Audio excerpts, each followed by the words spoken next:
Hey, welcome to part two of this gateway to practice. Like I said in the first one, I just pulled up a practice gateway exam and wrote down the problems that it gave me. So in the first part of this, I solved 4 problems. In this one, I'm going to solve these other two. I specifically chose, I split them up because these 2 problems that I'm about to do both involve differentiating inverse trig functions, which is fairly tricky. So I figured it would be good to put those two together in one video. Here in problem 4, we are differentiating y equals arctangent of cosine of x.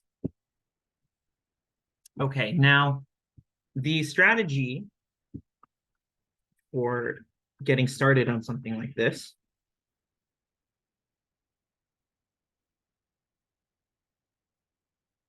is to recognize that, okay, so if y equals arctangent of cosine of x, if you think about what the inverse trig functions mean, this is just saying that if I take the tangent of y, then I get cosine of x.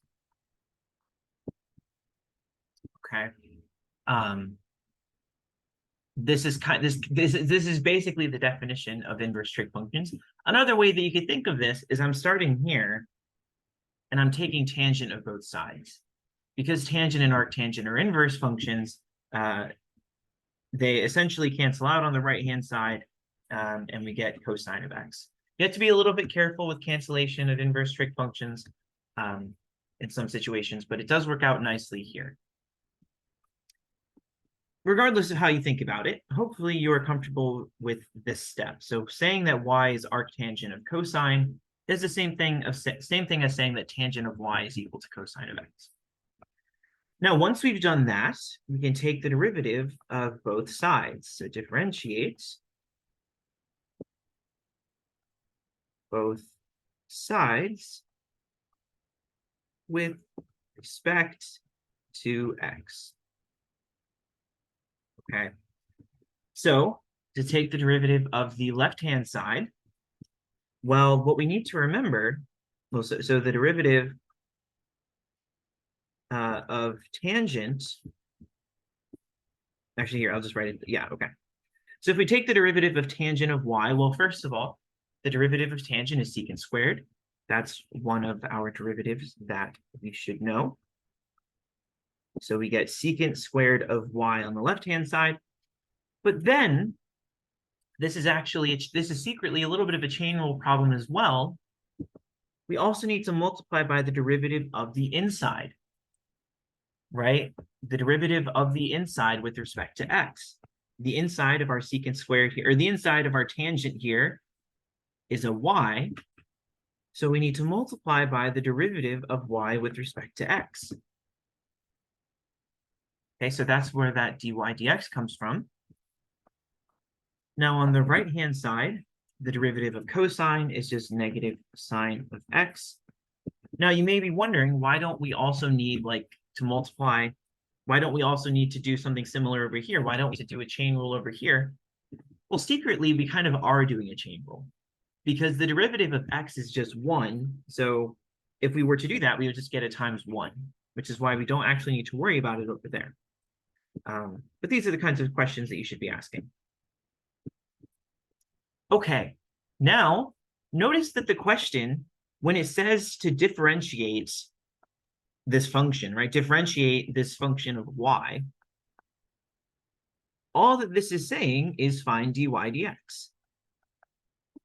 Right? That's another way of saying take the derivative, differentiate, right? They're all saying the same thing. So what we can do is we can divide both sides by secant squared of y to isolate dy dx. So negative sine of x divided by secant squared of y. And actually, dividing by secant squared is the same thing as multiplying by cosine squared. So I'm going to rewrite this as this. Again, this is just because cosine and secant are reciprocals. Right, so I can take the secant squared out of the denominator by making it a cosine squared. Okay. We're not quite done yet, right? We have isolated dy dx, but the issue is that we have this cosine squared of y on the other side, right? We're trying to get this derivative just in terms of x, but we have this cosine squared of y. So somehow I need to take this cosine squared of y and convert this back to the language of x's. The piece of information that we're going to use to do this is this box up here. We know that tangent of y is equal to cosine of x. So I can use this to make a little triangle. You've probably done something kind of like this before, maybe not in this context. If not, that's totally fine. So tangent of y is equal to cosine of x, right? So this is kind of, this might look kind of funny, but tangent is equal to opposite over adjacent. I did SOHCAHTOA in my head. So what does that mean? Well, so tangent is opposite over adjacent. And we know in particular that tangent of y here is cosine of x. So it's cosine of x over 1. So that means that my opposite is cosine and my adjacent is 1. Then you can do a little bit of Pythagorean theorem to conclude that this hypotenuse is square root of cosine squared plus 1, cosine squared of x. I should really be emphasizing this here. Okay, so now what is cosine squared of y? Well, cosine of y is going to be adjacent over hypotenuse. So we can see that's 1 over root cosine squared of x plus 1. Right, that's coming from our triangle. And now cosine squared, we're just going to square that. And what happens is on the bottom, the square root goes away. So now plugging that back in, we get dy dx equals negative sine of x times 1 over cosine squared of x plus 1. Or if you prefer, you can put those together in one fraction, negative sine of x over cosine squared of x plus 1.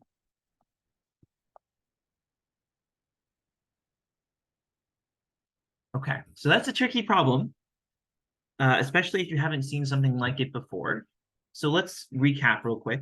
So the starting point was to take this y equals arctangent of cosine of x, and we essentially took tangent of both sides, right? We rewrote this as tangent of y equals cosine of x.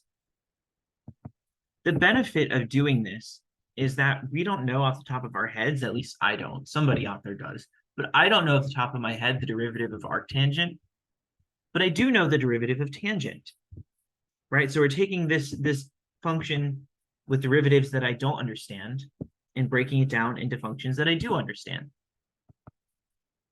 Once we did that, we took the derivative of both sides with respect to x, and in doing so, we needed to use the chain rule, right? So the derivative with respect to x of tangent of y was secant squared of y, but then we needed to multiply by the derivative of the inside, which is dy dx here.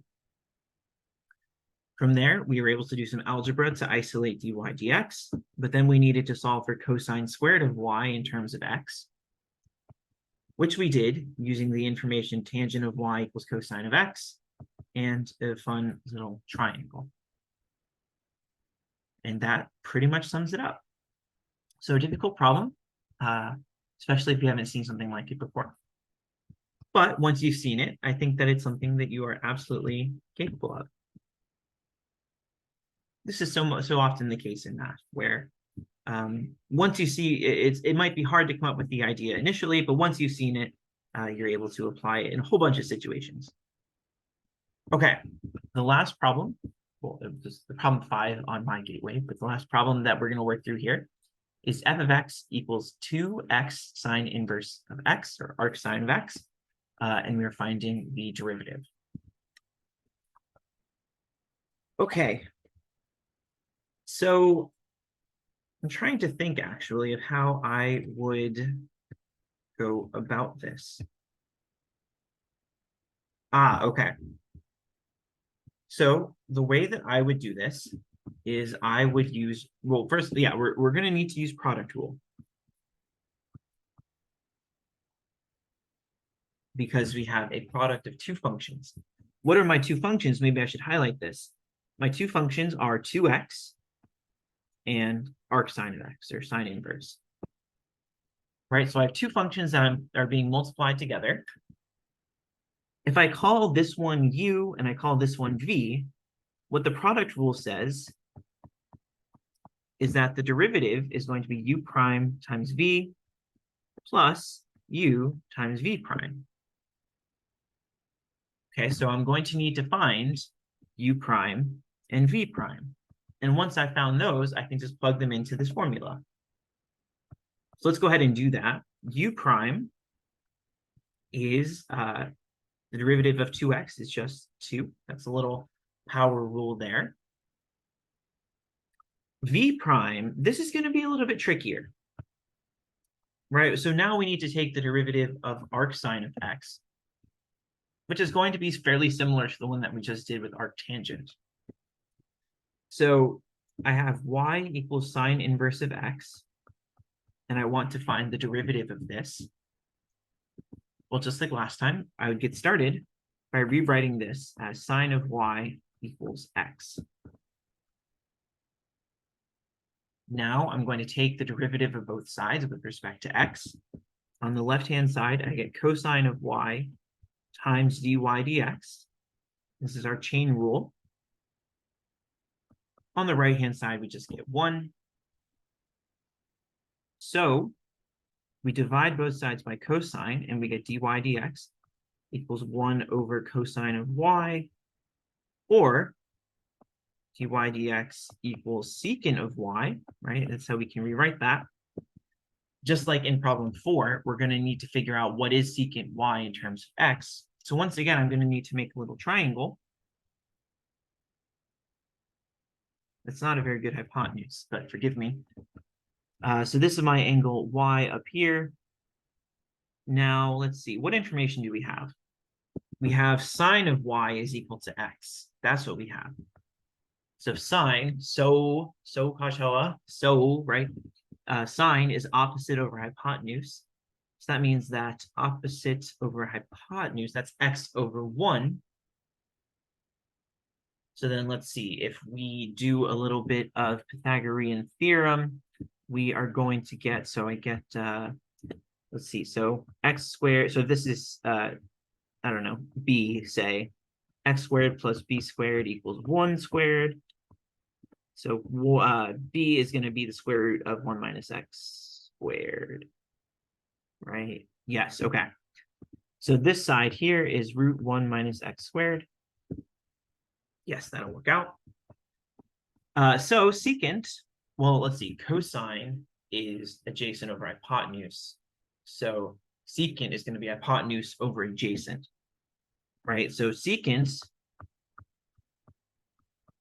hypotenuse over adjacent, that's going to be 1 over root 1 minus x squared. There we go. So dy dx here is 1 over root 1 minus x squared. Okay, so this is our v prime.